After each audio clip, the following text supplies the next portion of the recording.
Deixa eu perguntar pra você. Você acha que eu sou maluco mesmo ainda? Você acha que eu sou maluco porque eu acho que o São Paulo corre risco de rebaixamento no Campeonato Paulista? Eu fui chamado de maluco porque eu falei que o São Paulo, o risco de rebaixamento no Campeonato Paulista existia. Depois do que aconteceu hoje contra o Mirassol, você acha que eu sou louco mesmo? Você acha que o São Paulo não tem risco nenhum de cair? O São Paulo vai pegar o São Bernardo no próximo jogo, que ganhou hoje, meteu 4-0, um dos líderes do campeonato. Depois pega o Corinthians na Neoquímica Arena, que também ganhou hoje, campeão da Copa do Brasil, vem embaladíssimo. Depois tem a Portuguesa, que dificultou muito o jogo contra o Palmeiras. Depois tem o próprio Palmeiras fora de casa. Você acha que o São Paulo não corre risco? E eu gostaria de... Eu tinha prometido a mim mesmo de não me dirigir mais a esta corja que comanda o São Paulo hoje, mas eu vou me dirigir a essa corja nessa abertura do vídeo de hoje. Se vocês não deixarem nesse mês, nos próximos dias pelo menos, nas próximas 2 semanas, na mão dos advogados de vocês, a defesa, o trabalho de defesa dos crimes que vocês estão sendo investigados, se vocês não deixarem na mão dos advogados de vocês, esquecerem um pouco toda essa imundície que vocês estão sendo investigados, se vocês não deixarem de lado esses problemas e focarem no São Paulo para pagar o salário desses jogadores, se vocês não trabalharem para pagar o salário desses jogadores, o São Paulo vai ser rebaixado no Campeonato Paulista. Esses jogadores vão rebaixar o São Paulo no Campeonato Paulista sem o menor remorso. Eu vou repetir. Eles vão rebaixar, se eles não forem pagos, eles vão rebaixar o São Paulo no Campeonato Paulista sem o menor remorso, sem a menor dor na consciência. Então, corja, se cossem. Vocês, esta corja que comanda e destrói o São Paulo há tantos anos, se cossem para pagar o salário, o que é devido para esses jogadores. A gente já viu outras vezes, e a gente viu hoje muito claramente, que este elenco do São Paulo, na sua grande maioria, não tem a dignidade e a hombridade de defender a camisa do São Paulo, de defender a instituição São Paulo Futebol Clube como se deve. A gente já viu isso. Eu não estou falando da minha cabeça. A gente já viu como é o comportamento deste elenco do São Paulo quando eles não recebem salário. E hoje, o que a gente viu contra o Mirassol e Mirassol foi o comportamento de um time ruim, de um time podre, de um time nojento, de ruim, mas a gente viu principalmente a postura, a atitude e um comportamento de jogadores que não recebem há mais de 3 meses. A gente viu hoje o que o São Paulo Futebol Clube fez contra o Mirassol hoje foi muito parecido com o que o São Paulo fez naquela humilhação histórica contra o Fluminense no Maracanã, que eu vou relembrar a você, amigo torcedor, que depois daquela humilhação, o Luiz Gustavo, que não tem nada de herói, porque ele também foi humilhado dentro de campo, aliás, a especialidade dele, ele estava no 7-1, quando depois daquela humilhação ele escancarou o que todo mundo já sabia, a imundície que é o São Paulo Futebol Clube na mão desta corja que comanda o clube há tanto tempo. A gente viu hoje jogadores tecnicamente muito fracos, mas o que a gente viu hoje foi jogadores completamente desinteressados e mais, isso é uma questão de opinião, tá? É a minha opinião, querendo mostrar para esta corja que eles não vão se empenhar nem um pouco enquanto eles estão sem receber salários há 3 meses, estão vendo reportagem no Fantástico de saque de 11 milhões feitos na boca do caixa e levados em carros fortes, com destino que ninguém sabe para onde foi. Enquanto eles estão vendo isso, os salários deles estão atrasados há mais de 3 meses. Eu acho que hoje eles fizeram questão de mostrar para esta corja que eles não vão aceitar o que está acontecendo com eles.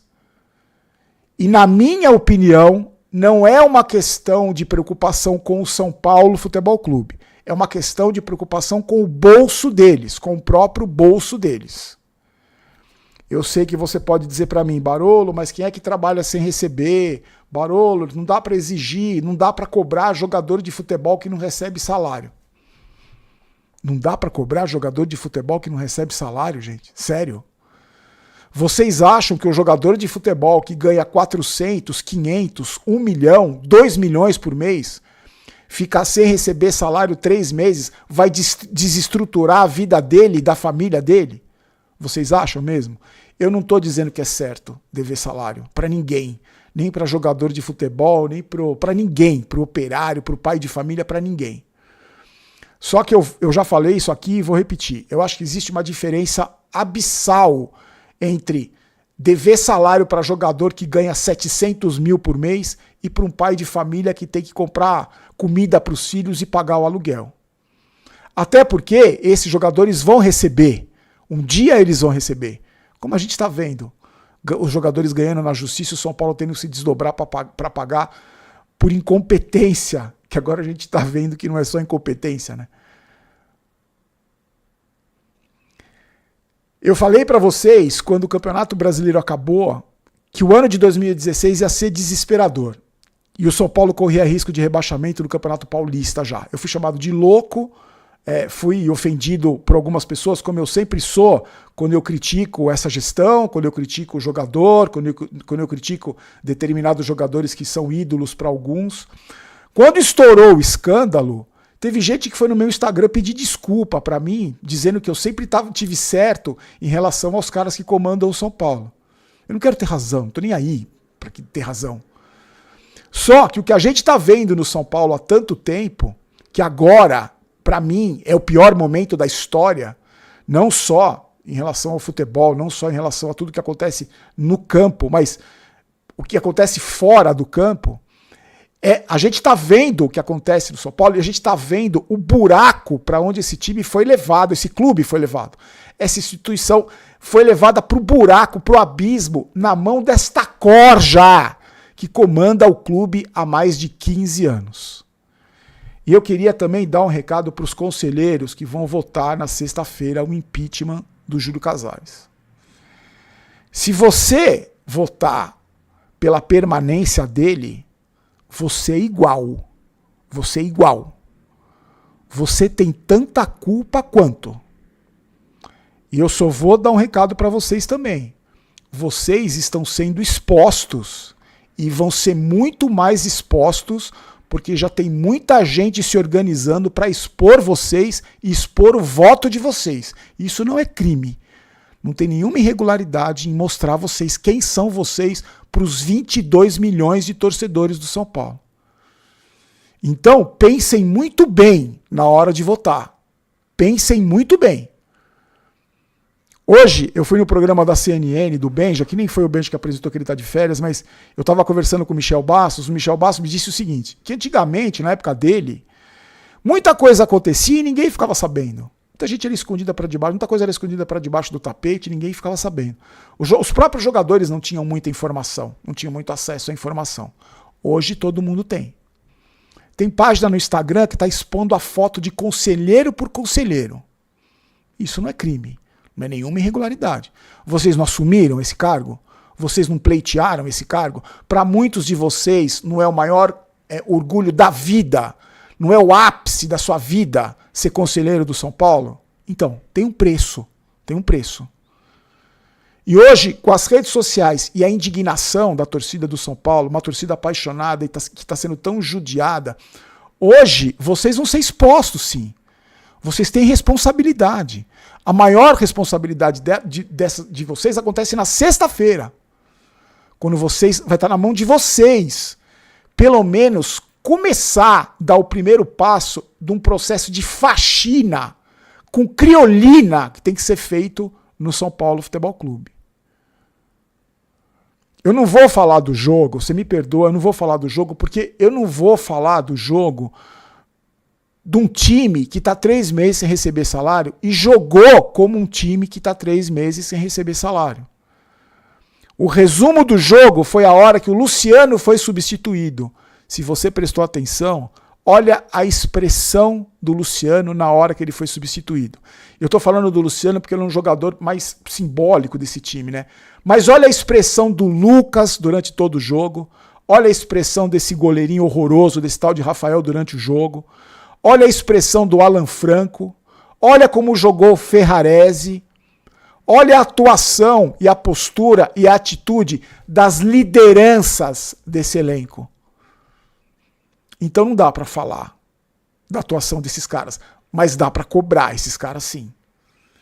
Você me desculpa, se você acha que o jogador não tem culpa por tudo que está acontecendo no São Paulo, você me desculpa, eu discordo de você, eu discordo. Hoje, eu, Rogério Barolo, não confio em ninguém, em absolutamente nada que acontece no São Paulo hoje. Se você me disser que o Caleri não foi nem relacionado porque ele estava sendo poupado, eu não vou acreditar. Se você me disser que o Lucas entrou aos 30 e poucos do segundo tempo porque ele está sendo preservado e não está com dor no joelho, eu não vou acreditar. Se você me falar que o São Paulo está atrás de determinado jogador porque ele é bom, eu também não vou acreditar. Eu não acredito mais em nada. Eu não acredito mais em ninguém desse clube. Em absolutamente ninguém. Eu sempre falei aqui que o rebaixamento, a destruição de um clube grande que para mim combina com o rebaixamento, tem uma cartilha. E essa cartilha é ticada item por item até o rebaixamento. O São Paulo, com a denúncia de corrupção e ladruagem e imundície, com essas investigações, ticou o último kit da cartilha do rebaixamento. Não falta mais nada para o São Paulo ser rebaixado. E eu sei que tem muita gente que acha que o rebaixamento é a solução para o São Paulo, porque os ratos são os primeiros a abandonar o navio quando o navio está afundando. Eu discordo veementemente disso. O São Paulo pode passar por uma faxina, essas pessoas podem deixar o Morumbi sem precisar da humilhação suprema que é o rebaixamento para a segunda divisão, tanto no Campeonato Paulista quanto no Campeonato Brasileiro. E essa mudança pode começar na sexta-feira na mão de 250 e poucos conselheiros. Se você me perguntar se eu acredito que vai acontecer, eu não acredito. Porque eu não acredito na índole e no caráter da grande maioria desses conselheiros do São Paulo. Eu não acredito. Eu não confio nessa gente. Por isso que eu acho que não vai acontecer nada, como já não aconteceu nada anos atrás na gestão do Aidar. Mas o primeiro passo, se existir alguma saída para o São Paulo, está na mão dessas pessoas na sexta-feira. E depois na mão dos associados, que vão decidir ou não a saída do pior presidente da história do São Paulo. A gente vai conversando. Amanhã eu vou detalhar a reportagem do Fantástico. A reportagem do Fantástico fala muito sobre aquilo que a gente já viu, mas tem uma denúncia envolvendo aquele Nelson lá, o dirigente do São Paulo, que abriu 15 franquias durante o período, durante pouco tempo. Está sendo investigado também. E eu só queria fazer uma correção, que eu falei que estava todo mundo sendo investigado, Belmonte, Rui Costa, Chapecó. O Chapecó não está sendo investigado. Eu recebi uma informação que não tem nenhum inquérito contra ele. Contra o resto tem. Mas amanhã eu falo direitinho sobre essa matéria do Fantástico, essa reportagem do Fantástico. E eu queria muito que você comentasse sobre isso, sobre principalmente a postura desses jogadores em relação a atraso de salário e aos conselheiros que vão decidir o futuro do São Paulo na sexta-feira. Amanhã a gente volta comentando comentários. E amanhã tem o QG Tricolor no canal novo. O link está na descrição, a partir de 9 da noite. Muita coisa para a gente debater, muita coisa para a gente falar. Essa semana vai ser importantíssima para o São Paulo. E, gente, se nós, eu e você, torcedores comuns, se a gente não ficar de olho e a gente não cobrar, o São Paulo vai ser extinto. O São Paulo deixa de existir daqui 10 anos na mão desta corja que comanda o clube hoje e faz de tudo para se segurar no poder de qualquer maneira. E a gente está vendo como eles fazem, como eles agem. Conto com você, meu amigo. Conto com você, minha amiga.